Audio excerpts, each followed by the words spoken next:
चार राज्य ऐसे हैं जहां बीजेपी के लिए कठिन है, संघर्ष है, परेशानी, बहुत टफ फाइट है, कठिन लड़ाई है। सिनेरियो बदल गया है चुनाव का पूरा स्ट्रक्चर। चुनाव 2024 के लिए बीजेपी की पूरी तैयारी है, लेकिन बीजेपी हिंदी पट्टी गुजरात की बात करें तो अच्छी खासी संख्या में बढ़त बनाई हुई दिखाई देती है। साथ ही चार राज्य ऐसे हैं जहां बीजेपी के लिए कठिन है, संघर्ष है, परेशानी है, जुझारूपन देखना पड़ेगा। सबसे पहले आता है पश्चिम बंगाल, नंबर 2 पर बिहार, नंबर 3 पर महाराष्ट्र और नंबर 4 पर कर्नाटका।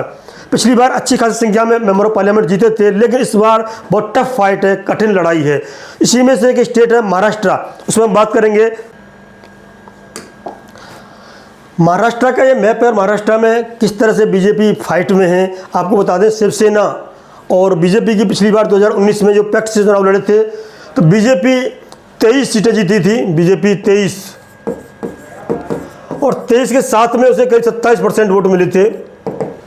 और शिवसेना की बात करें, हम शिवसेना की बात करें, 18 सीटें जीती थी और 23% वोट मिले थे। कांग्रेस को 1 मिला था और एनसीपी को 4। लेकिन इस बार पूरा नज़रिया बदल चुका है।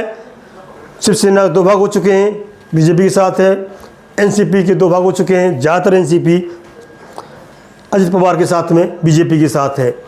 पूरा सिनेरियो बदल गया है, चुनाव का पूरा स्ट्रक्चर बदल गया है, चुनाव का जनता का मूड नहीं बदला है।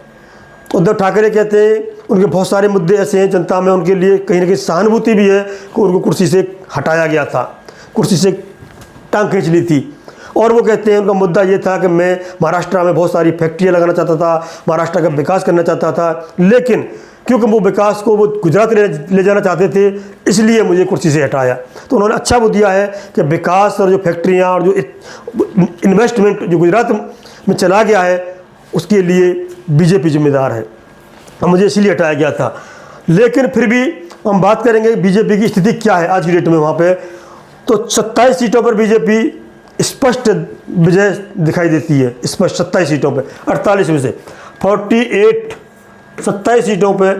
बाकी हम बात करें 8 सीटें इस तरह की हैं। और ये नक्शा करीब बताता है, ये नॉर्थ महाराष्ट्र है, इतना बड़ा ये नॉर्थ महाराष्ट्र है। नॉर्थ महाराष्ट्र में बीजेपी का ठीक ठाक है, इसमें कोई दिक्कत नहीं है। ये मुंबई और कोंकण एरिया है, ये मुंबई और कोंकण एरिया है, ये वाला मुंबई कोंकण एरिया है। यहाँ पे मतलब बीजेपी कोंकण एरिया में क्योंकि नारायण राणे को अपने साथ कर लिया है तो संभावना है कि बीजेपी अच्छी सीटें निकाल सकती है, 8 सीटें करीब। बात आती है बीजेपी की मराठवाड़ा का ये एरिया है, मराठवाड़ा का एरिया ये है। यहाँ पे बीजेपी थोड़ी सी कमज़ोर है मराठवाड़ा में। और बात आती है वेस्ट महाराष्ट्र में, ये वाला एरिया वेस्ट महाराष्ट्र का, यहाँ पे भी बीजेपी बहुत ज़्यादा कमज़ोर है। कुछ हिस्सा छोड़ दें ये वाला तो बीजेपी बहुत कमज़ोर है।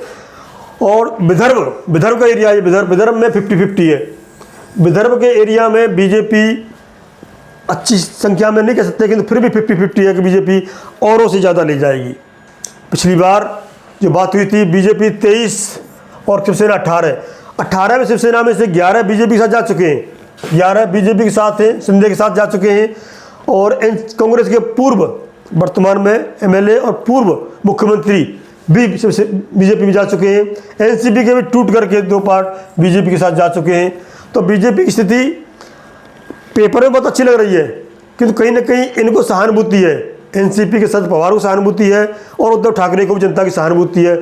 और अभी किसानों का आंदोलन हुआ था, मराठों का आंदोलन हुआ था, 2 आंदोलन हुए महाराष्ट्र में।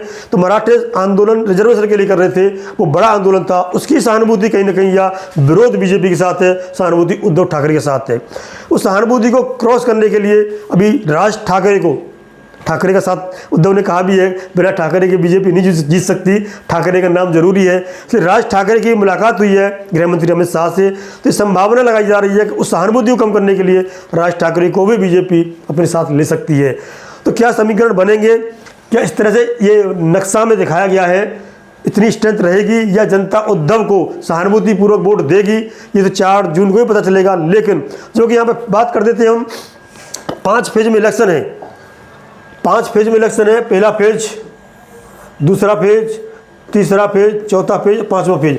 महाराष्ट्र में 5 फेज में इलेक्शन है और 5वें फेज में सबसे ज़्यादा सहानुभूति उद्धव ठाकरे को मिल सकती है।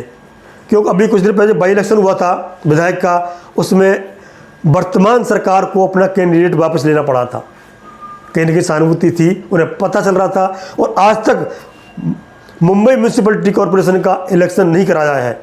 इसी कारण कहीं ये पोल न खुल जाए, कि जनता में संदेश न चला जाए कि उद्धव ठाकरे के साथ में जनता की सहानुभूति है। उस सहानुभूति को कम करने के लिए कोई इलेक्शन नहीं कराया, बाई इलेक्शन में कैंडिडेट खड़ा नहीं किया, म्यूनसिपल का इलेक्शन नहीं कराया। तो ये चीज़ें कहीं ना कहीं डर दिखाती है बीजेपी का कि शिवसेना से या कहें कि इंडिया गठबंधन से कहीं ना कहीं डरी हुई है एनडीए गठबंधन।